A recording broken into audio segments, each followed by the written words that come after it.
నందు ప్రియమైన సోదరి సహోదరులకు యేసుక్రీస్తు నామములో శుభములు. దేవుని యొక్క మహిమ మీ మీద ప్రకాశించును గాక. ఈరోజు దేవుడు మనకిచ్చిన మాట సామెతల గ్రంథం 20వ అధ్యాయం 18వ వచనం.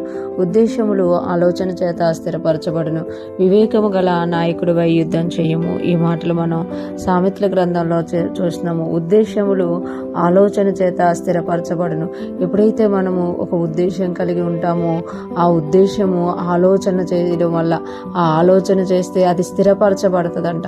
దేవుని ఉద్దేశాలు కూడా దేవుడు మన మీద అనేకమైన ఉద్దేశాలు కలిగి ఉంటారు. ఎప్పుడైతే మనం ఆ ఉద్దేశాల గురించి దేవుడి సన్నిధిలోకి వెళ్ళి ప్రార్థిస్తామో దేవుడు మనకు ఒక ఆలోచన ఇచ్చి ఆ ఉద్దేశాలని స్థిరపరచబడేటట్టుగా చేస్తారు. చాలా మందిలో చూస్తాం కదా, అనేకమైన ఉద్దేశాలు ఉంటాయి, అనేకమైన తాలూకా ఇవి గోల్స్ ఉంటాయి, కానీ వాటి గురించిన ఆలోచన లేకపోవడం వల్ల అవి స్థిరపరచబడకుండా కొన్నిసార్లు వ్యర్థమైపోతాయి. ఇంకొంతమందిని చూస్తాం కదా, ఉద్దేశం కలిగి ఉన్నప్పుడు దాన్ని ఆలోచించి స్థిరపరిచి ఒక గొప్పతనంలోనికి వెళ్తూ ఉంటారు. ఈరోజు దేవుడు తెలియజేస్తున్నారు కదా, ఉద్దేశములు కలిగి ఉన్నామా అయితే ఆలోచనల చేత స్థిరపరచబడేవిగా మనం చేసుకోవాలంటే ఎప్పుడైతే మనం ఆలోచన చేస్తామో స్థిరపరచబడుతుందో అనేక మందికి అది ఆశీర్వాదకరంగా మారుతుంది. వివేకము గల నాయకుడివై యుద్ధం చేయము, వివేకము గల నాయకుడివై యుద్ధం చేయము. అనేక మంది యుద్ధాలు చేస్తూ ఉంటారు, కానీ దాంట్లో వివేకం ఉండదనమాట, జ్ఞానం ఉండదనమాట. కానీ వివేకము ఎప్పుడైతే మనం కలిగి ఉంటామో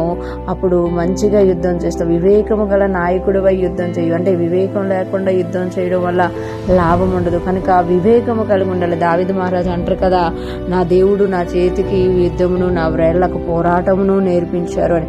అంటే దేవుని దగ్గరికి మనం వెళ్ళినప్పుడు దేవుని యొక్క జ్ఞానమును వివేకమును పొందుకుంటాం. ఆ వివేకము జ్ఞానము కలిగి ఒక నాయకుడిగా యుద్ధం చేయగలుగుతాం అన్నమాట. ఎప్పుడైతే మనము వివేక జ్ఞానములు కలిగి ఉంటామో ఆ యుద్ధంలో మనము బలహీనులుగా ఉన్న చిన్నవారిగా ఉన్న మనకున్న వివేక జ్ఞానం వల్ల నాయకులుగా మార్చబడతామంట.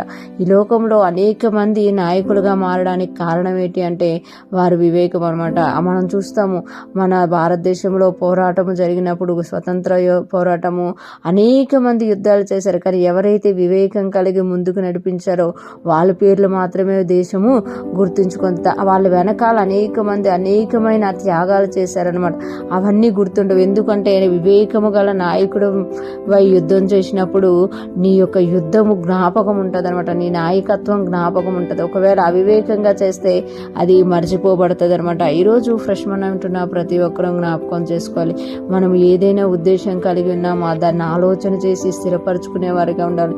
దేవుడు ఏదైనా మనకు ఉద్దేశం ఇచ్చారో దాని విషయంలో దేవుని సన్నిధికి వెళ్ళి ప్రార్థించి దేవుని ఆలోచన పొందుకొని దాన్ని స్థిరపరిచి దాని వలన మనము దేవునికి మహిమ తెచ్చేవారిగా అనేక మందికి ఆశీర్వాదకరంగా ఉండాలి. అదే టైంలో వివేకము గల నాయకులమై యుద్ధం చెయ్యాలి అని ఇక్కడ తెలియజేయబడుతుంది. ఈరోజు ఫ్రెష్ మనం వింటున్న ప్రతి ఒక్కరూ కూడా జ్ఞాన వివేకములతో నింపబడి మనకొచ్చే ప్రతి పోరాటంలోనూ దేవుడు మనకిచ్చిన ప్రతి ఉద్దేశములోనూ ఆయన జ్ఞానము కలిగి మనం నడుచుకుందుముగాక. దేవునికి మహిమకరముగాను అనేక మందికి ఆశీర్వాదకరముగాను ఉందుముగాక. ఆమేన్.